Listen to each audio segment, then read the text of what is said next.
আর ভাইরা, হযরতে সাদ বিন আবি ওয়াক্কাস রাদিয়াল্লাহু তাআলা আনহু তিনি কাদিসিয়ার যুদ্ধের পর যখন পারস্য দখলের জন্য চললেন, পারস নগর অবরোধ করলেন, সামনে পড়ল নদী।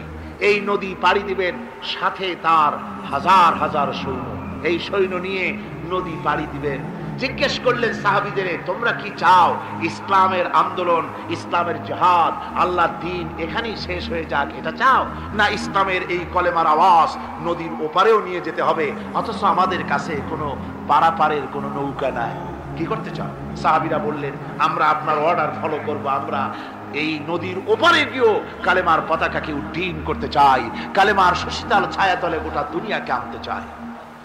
হযরতে সাদ তখন বললেন, তাহলে তোমরা সবাই আমার পেছনে পেছনে এই দরিয়ার ভিতরে ঝাঁপিয়ে পড়ো, আর আমার সঙ্গে সবাই উচ্চারণ করো, নাস্তাঈনু বিল্লাহি ওয়া নাতাওয়াক্কালু আলাইহি, হাসবুনাল্লাহু নি'মাল ওয়াকিল, নি'মাল মাওলা ওয়া নি'মান নাসীর। ইতিহাস লিখতেছি, ৬০,০০০ সৈন্য তাদের অশ্ব নিয়ে, তাদের উষ্ট্র নিয়ে, তাদের মালপত্র নিয়ে, জিহাদের সামান নিয়ে শ্রাবণের খরস্রোতা নদী, উত্তাল তরঙ্গমালায় ভরা নদীর উপর থেকে এই সাহাবীরা পাড়ি দিয়ে ওপার চলে গেলেন। ওপার যাওয়ার পরে হযরতে সাদ বলছেন, তোমাদের কেউ কি হারায় গেছে নাকি? সবাই এদিক ওদিক তাকায়, খোঁজ করে বলল, মানুষ তো দূরের কথা, একটা উটও আর ঘোড়াও একটাও হারায় যায় নাই। একজন বলল, আমার একটা পেয়ালা, যে পেয়ালা আমি পানি পান করতাম, সেই পেয়ালাটা তুফানে ছিটকে কোথায় চলে গেছে, ওইটা হারায় গেছে। হযরতে সাদ বলেন, মুজাহিদের কোনো জিনিস দরিয়া নিতে পারে না, অবশ্যই তা ফেরত আসবে। এই কথা তিনি বলতেছিলেন, হঠাৎ করে দরিয়ার কিনারে একটা আওয়াজ হলো, দেখা গেল তুফানের ভিতরে সেই হারানো বাটিটা তাদের মধ্যে ফিরে এসেছে। আল্লাহু আকবার! মুজাহিদদেরকে সাহায্য করেন স্বয়ং আল্লাহ রাব্বুল আলামিন। আফ্রিকার জঙ্গলের কাছে ভিন্ন ইতিহাস, জঙ্গলের কাছেই মুসলমানদেরকে থাকতে দেওয়া হয়েছিল। মনে করা হয়েছিল জঙ্গলের সমস্ত হিংস্র প্রাণীরা এই মুসলমানদের শেষ করে দেবে, যুদ্ধ করা লাগবে না। হযরতে সাদ সে অবস্থা বুঝতে পারলেন, তিনি একটা মঞ্চ তৈরি করলেন। সেই মঞ্চের উপরে দাঁড়ায় জঙ্গলের প্রাণীদের দিকে লক্ষ্য করে তিনি নোটিশ জারি করে দিলেন, বললেন, ইয়া আইয়াতুহাল হাশারাত ওয়াস সিবাউ নাহনু আসহাবু রাসূলুল্লাহ সাল্লাল্লাহু আলাইহি ওয়াসাল্লাম। হে জঙ্গলের হিংস্র প্রাণীরা, আমরা আল্লাহ রাসূলের সাহাবী, ফাইন্না নাজিলুনা ফামান ওয়াজাদনা বাদাহু কাতালনাহু। আমরা রাসূলের সাহাবী, এইখানে আল্লাহর দ্বীনকে কায়েম করার জন্য আমরা এসেছি, আল্লাহর কলেমার আওয়াজ নিয়ে আমরা এখানে রাত কাটাবো। সুতরাং এই জঙ্গলের ভিতরে হিংস্র প্রাণী যত আছো, সব আমাদের এই জায়গা ছেড়ে অন্যত্র চলে যাও। আফ্রিকার জঙ্গলি মানুষেরা চিন্তা করলো, মানুষের কথা কি জঙ্গলি প্রাণীদের শোনে না, কি পাগলে কয় কি? তারা তাকায় তাকায় দেখলো, হযরতে সাদের এই ঘোষণার পরে বাঘের কাতারে বাঘ, সিংহের কাতারে সিংহ, সাপের কাতারে সাপ, যার যার ডিম আর বাচ্চাগুলি মুখে কামড়ায়া সাহাবীদের এলাকা ছেড়ে দিয়ে তারা অন্যত্র চলে গেল। আমার মুসলমান ভাইরা, এই ছিল মুসলমানদের ইতিহাস। দ্বীন প্রতিষ্ঠা করার কাজে মুসলমান এগোলে আল্লাহই মদদ করেন। কে মদদ করেন? বিশ্বকবি, কবি সম্রাট আল্লামা ইকবাল রহমতুল্লাহ আলাইহি বলেছেন, দশত দশত है दरिया भी न छोड़े हमने, दशत दश्त है दरिया भी न छोड़े हमने, बहर जुल्मत पे दौड़ा दिए घोड़े हमने। আমরা সেই মুসলমান, প্রান্তর তো প্রান্তর, আমরা দরিয়ার খরস্রোতা উত্তাল তরঙ্গের উপর থেকে ঘোড়া দাপড়িয়ে আফ্রিকার ভূখণ্ডে কালেমার পতাকা আমরা উড্ডীন করেছি। আমরা সেই মুসলমান।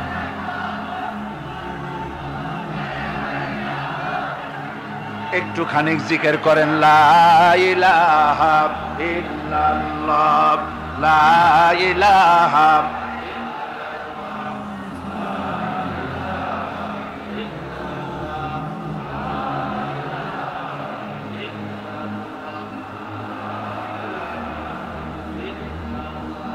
লা ইলাহা ইল্লাল্লাহু মুহাম্মাদুর রাসূলুল্লাহ। সমুদ্রের ঢেউকে, দাজলা নদীর ঢেউকে আল্লামা ইকবাল স্মরণ করে দিচ্ছেন।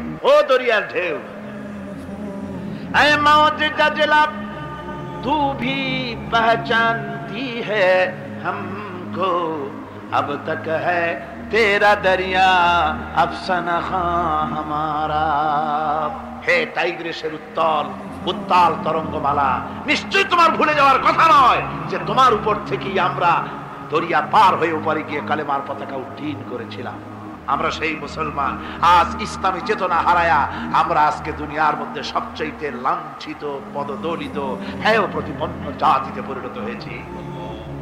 আমার ভাইরা, মহাকবি, বিশ্বকবি, কবি সম্রাট আল্লামা ইকবাল রহমতুল্লাহ আলাইহি সুন্দর করে বলেছেন, মুসলমানদেরকে লক্ষ্য করে বলেছেন, ঘোষণা করো, বাতিলদেরকে জানায়া দাও, আমরা মাথা নত করার জাতি নই। আমরা মাথা নত করার জাতি? ভারত আজ আমাদের দিকে চোখ রাঙায়, ভারত চোখ রাঙায় তাকায় আমাদের দিকে, দুনিয়ার অনেকেই আমাদের দিকে চোখ রাঙায়। বিশ্বকবি আল্লামা ইকবাল বলেছেন, বাতিল সে দবনে ওয়ালে আয়ে আসমান নেহি হাম, बातिल से दबने वाले आए आसमां नहीं हम, सो बर कर चुका है तू इम्तिहान हमारा। বাতিলের সামনে মাথা নত করার জাতি আমরা নই। ওই আকাশ সাক্ষী, ওই জমিন সাক্ষী। অসীম দয়াময়, অনন্ত দাতা মহান আল্লাহ রাব্বুল আলামিন বান্দা যখন গুনাহ করে তার কাছে ফিরে আসে, মাফ চায়, তওবা করে, তখন আল্লাহ ক্ষমা করে দেন। ইবনে জারীর তাবারীর একটি বর্ণনা এসেছে, হযরত আবু হুরায়রা রাদিয়াল্লাহু তাআলা আনহু তিনি বলছেন যে আমি ইশার নামাজ পড়ে মসজিদে নববী থেকে ইশার নামাজ পড়ে ঘরে আসতেছিলাম। ঘরে আসার সময় দেখি আমার দরজার কাছে একজন মহিলা দাঁড়ান। সে আমাকে সালাম বলল, আমি তাকে তার সালামের জবাব দিয়ে ঘরের মধ্যে প্রবেশ করলাম। কিছুক্ষণ পরে মহিলা দরজায় নক করলেন।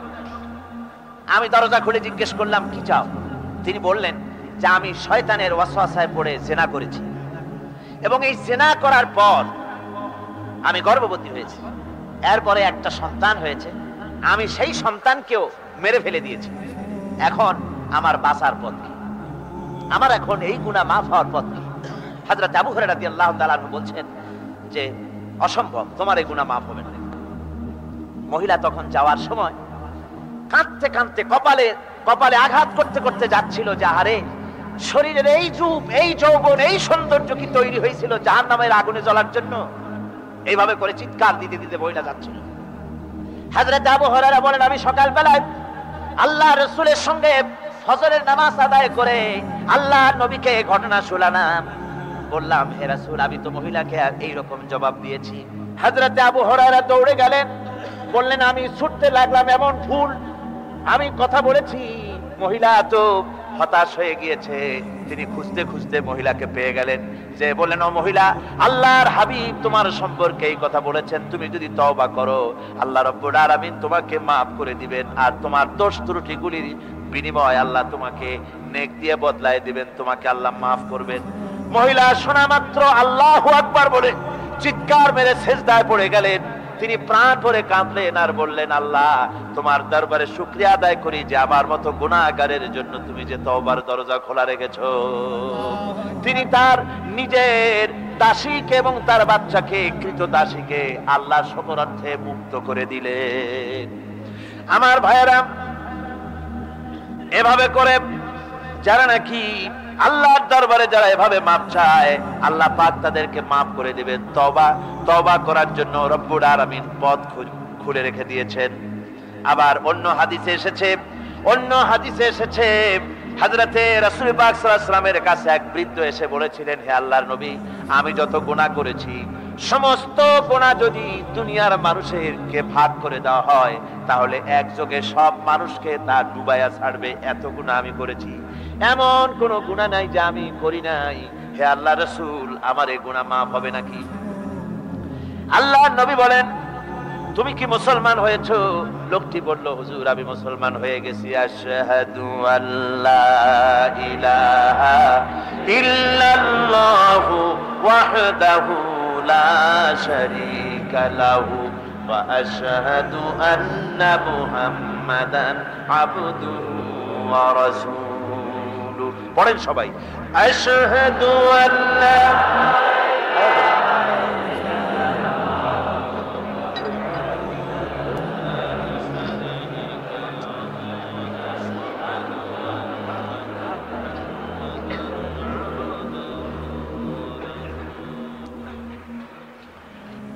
ওই লোকটি যখন কলেমা পড়লেন, বললেন আমি মুসলমান হয়েছি।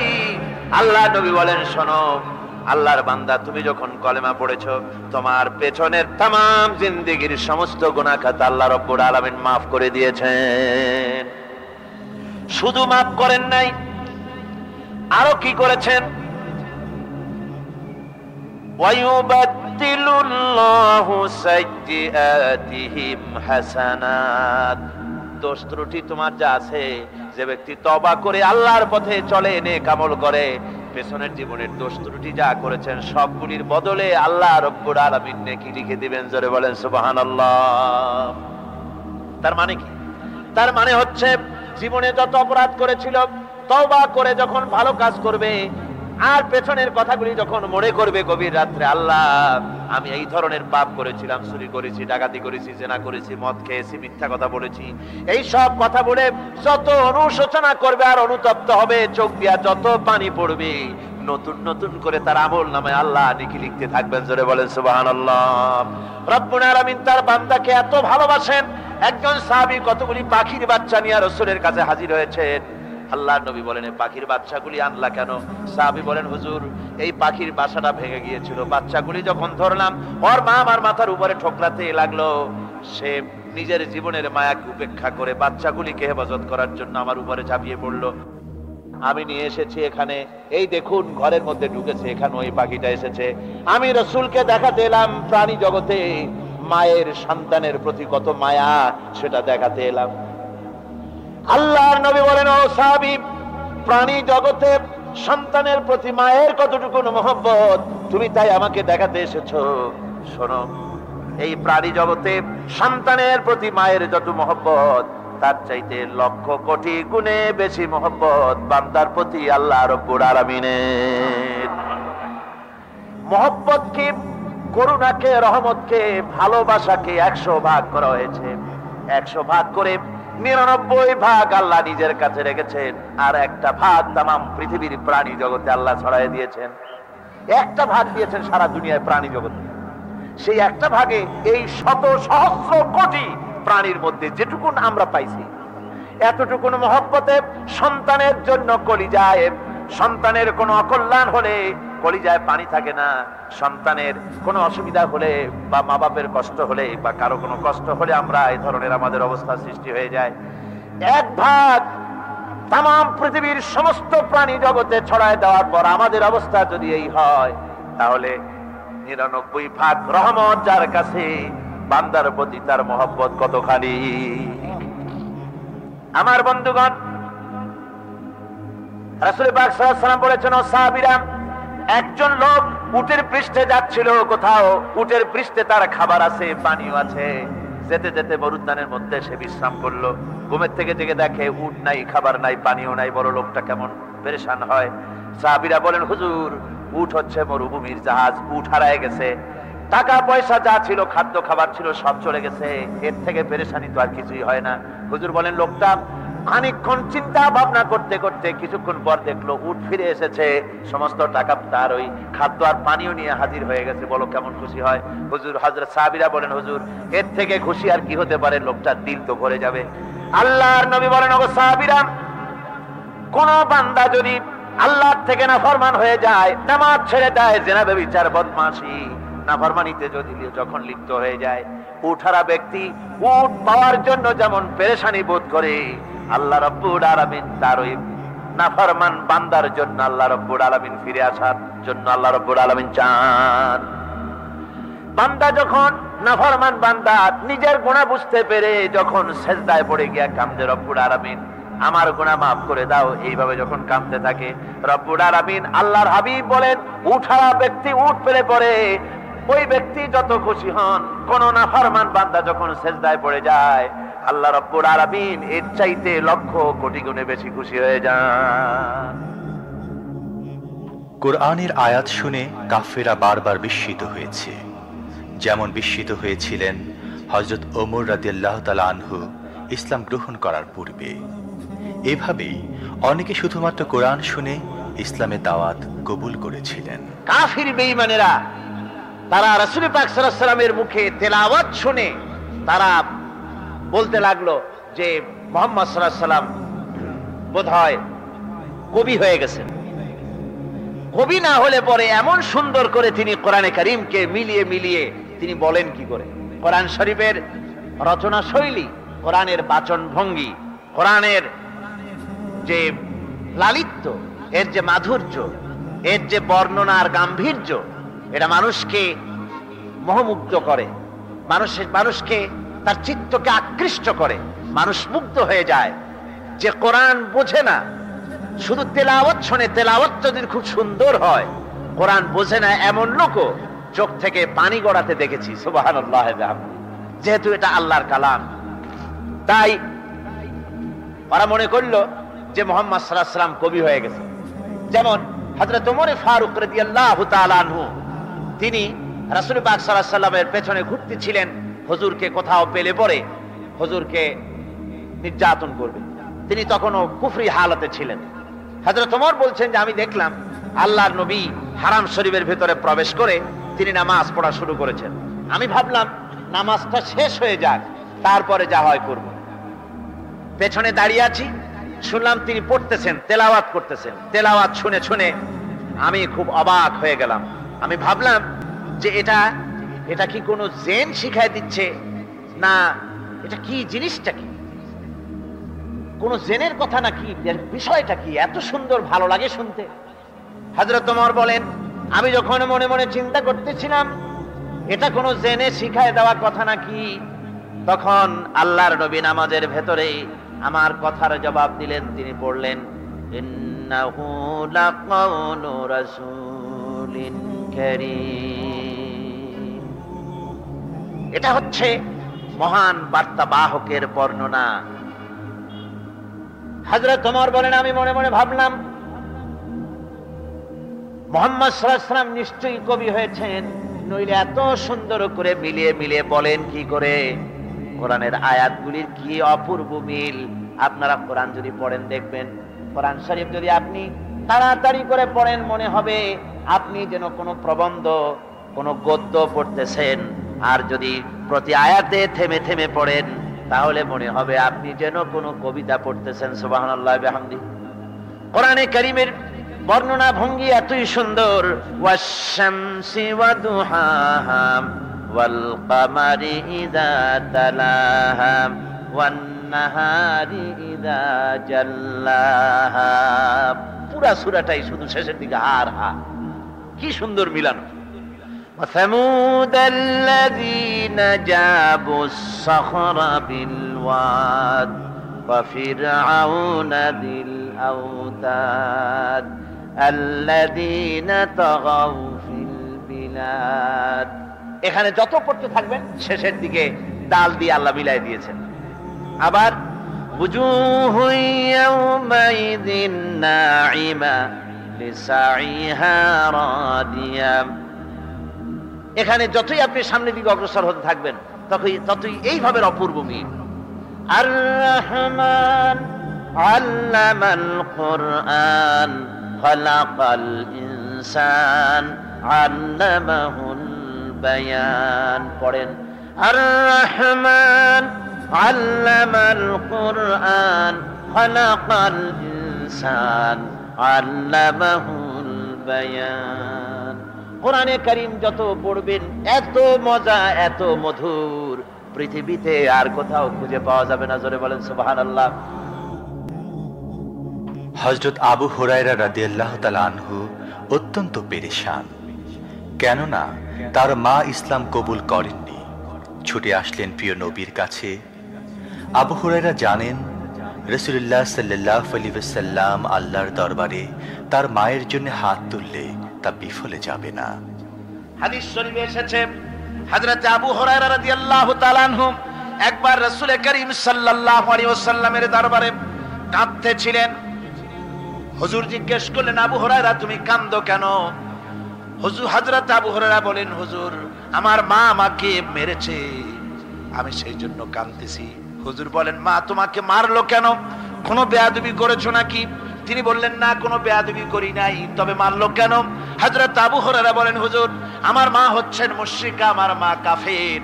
আমি অনেক রাত হয়েছিল বাড়ি ফিরতে, আমার মা জিজ্ঞেস করলো এত রাত কোথায় ছিলি?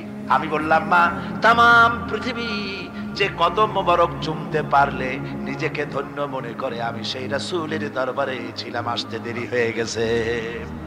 ইয়া রাসূলুল্লাহ, আপনার নাম শোনা মাত্র আমার মায়ের গায়ে আগুন জ্বলে গেল।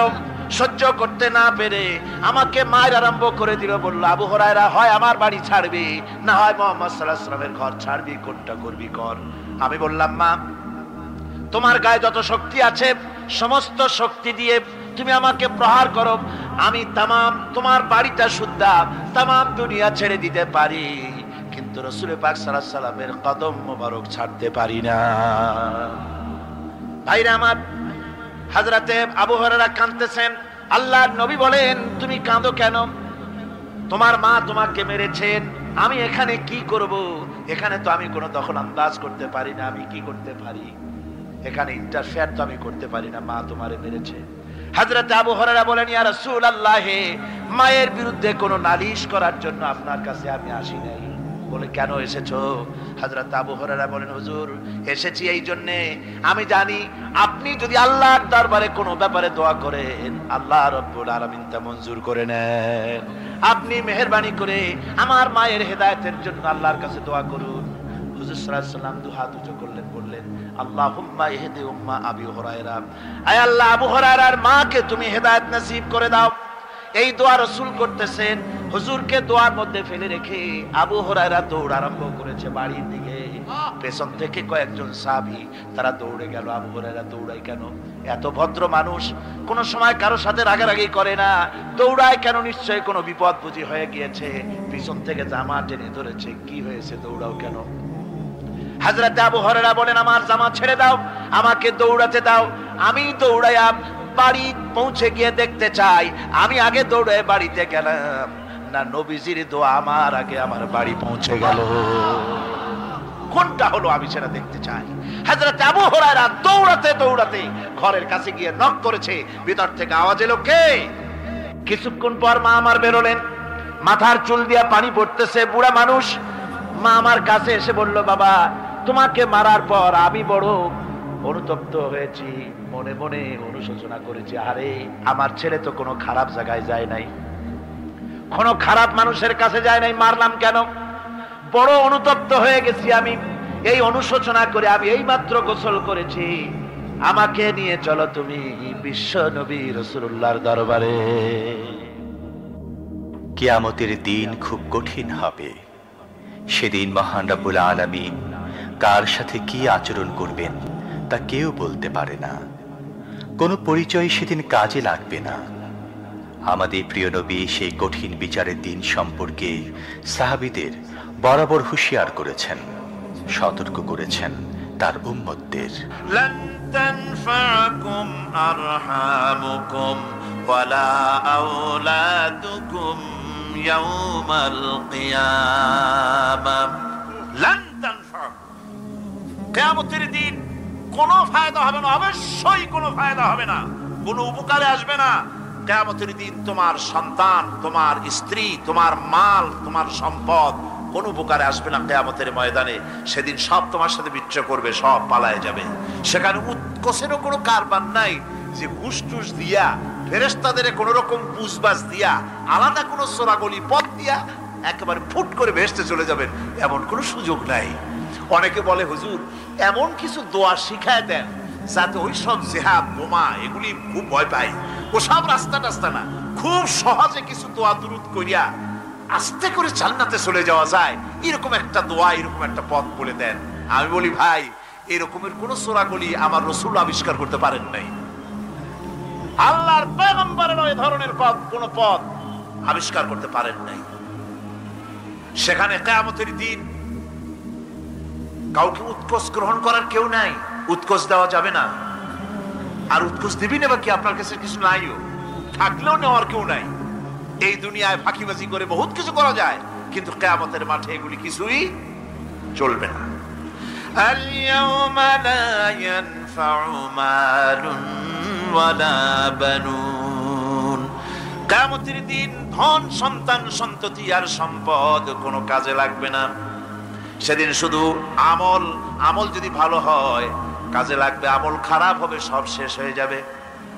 আল্লাহ রাব্বুল আলামিন নবীজিকে ডেকে বলেছেন, নবী আপনি বলেন, কুল মা কুনতু বিদআম মিনার রাসূল। আপনি বলুন আমি কোন নতুন রাসূল নই, আমার আগে অনেক নবী রাসূল পৃথিবীতে এসেছেন, তারা বিদায় হয়ে গেছেন। আমি জানি না কিয়ামতের দিন আল্লাহ রাব্বুল আলামিন আমার সাথে কি ব্যবহার করবেন, আর আমি এও জানি না যে কিয়ামতের দিন আল্লাহ পাক তোমাদের সাথে কি ব্যবহার করবেন। এই আয়াত নাযিল হওয়ার পর আল্লাহর হাবিব তার মেয়েকে ডাকলেন, জামাইকে ডাকলেন, নাতিদেরকে ডাকলেন, আহলে বাইতদেরকে ডাকলেন, আর বললেন, ও আমার মেয়ে, কলিজার টুকরা ফাতেমা গো, শোনো, কেবলমাত্র আয়াত নাযিল হয়ে গেল, আল্লাহ পাক আমাকে শোনাচ্ছেন কিয়ামতের দিন আমি জানি না আমার সঙ্গে কি ব্যবহার করা হবে, আর এও জানি না যে তোমাদের সাথে কি ব্যবহার করা হবে। ও আমার কলিজার টুকরা মেয়ে ফাতেমা, কিয়ামতের দিন মুহাম্মদ সাল্লাল্লাহু আলাইহি সাল্লামের মেয়ে, এই হিসাবে তোমার নাজাতের ফয়সালা হবে না।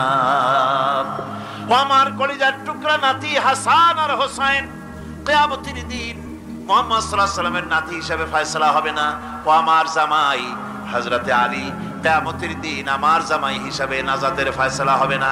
আমল যদি ভালো হয় ফয়সালা ভালো হবে, জান্নাতে চলে যাবে। আমল যদি খারাপ হয় কার নাতি কার জামাই দেখা হবে না। সুবহানাল্লাহ। কঠিন কিয়ামতের মাঠ, এই পরকালের বিশ্বাস যদি কলিজার মধ্যে ঢোকে মানুষ ভালো হয়ে যাবে। বল সুবহানাল্লাহ। আল্লাহুম্মা আমিন। ربنا ظلمنا أنفسنا وإن لم تغفر لنا وترحمنا لنكونن من الخاسرين سبحانك اللهم وبحمدك ونستغفرك ونتوب إليك ونشهد أن لا إله إلا الله وحده لا شريك له ونشهد أن محمدا عبده ورسوله اللهم اجعلنا من التوابين اللهم اجعلنا من المتطهرين اللهم اجعلنا من عبادك الصالحين اللهم اجعلنا من الذين لا خوف عليهم ولا هم يحزنون আয় আল্লাহ রাব্বুল আলামিন, শীতের এই রাতে গভীর রাত পর্যন্ত তোমার বান্দা বান্দিরা কোরআনে কারীমের মাহফিলে হাজিরা দিয়েছে। আয় আল্লাহ, কোরআনে কারীমের বরকতে জাহান্নামের আগুন আমাদের জন্য হারাম বানায়া দাও রব্বুল আলামিন। আমাদের মধ্য থেকে আমরা যারা মা বাপ হারাইছি, মা বাপ যাদের বিদায় হয়ে গেছে, মা বাপের কবরগুলিকে জান্নাতের টুকরা বানায়া দাও। রব্বিরহামহুমা কামা রব্বায়ানি সগীরা। আয় আল্লাহ তাআলা, অনেকে দোয়া চেয়েছেন, যিনি যে উদ্দেশ্যে দোয়া চেয়েছেন নেক উদ্দেশ্য আল্লাহ তুমি পূরণ করে দাও।